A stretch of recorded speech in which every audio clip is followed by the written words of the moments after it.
the last one, 2001. Let's just run over a couple of things. In the first test here in Brisbane at the Gabba, the cricket ground, Lions got off to a flying start with rugby league convert Jason Robinson scoring in the 3rd minute.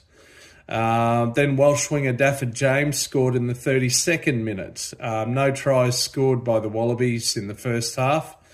Brian O'Driscoll at number 13 had a stunning try for the Lions very early in the second half, showed some great footwork. And then just 9 minutes later in the 50th minute, Scott Quinnell went over between the posts, I think it was. 4 tries to 0 in 50 minutes. The Lions were up 29 points to 3. It was a thrashing. Is this sounding familiar? All the Wallabies could muster was a try by Nathan Gray in the 66th minute. The final scoreline 29-13, 16-point margin. A fairly dominant display by the Lions, a one-sided match. So at that point, we found ourselves in a similar position to what we have this week. And the Wallabies were being written off, etc., etc. In the second test in Melbourne, the Lions got a try in the first half to kneel back.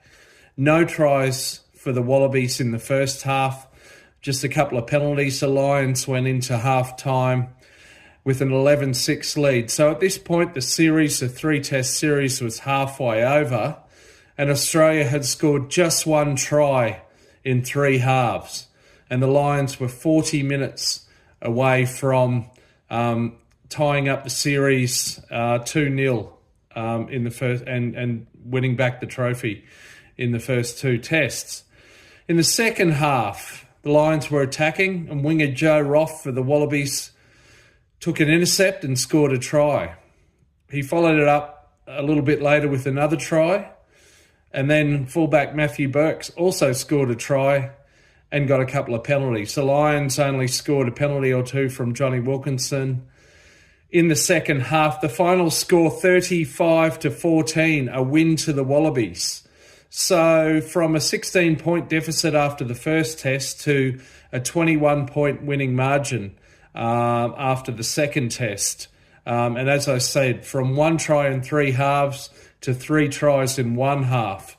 And then, of course, the rest is history. In the third test, the Wallabies won the series over the British and Irish Lions.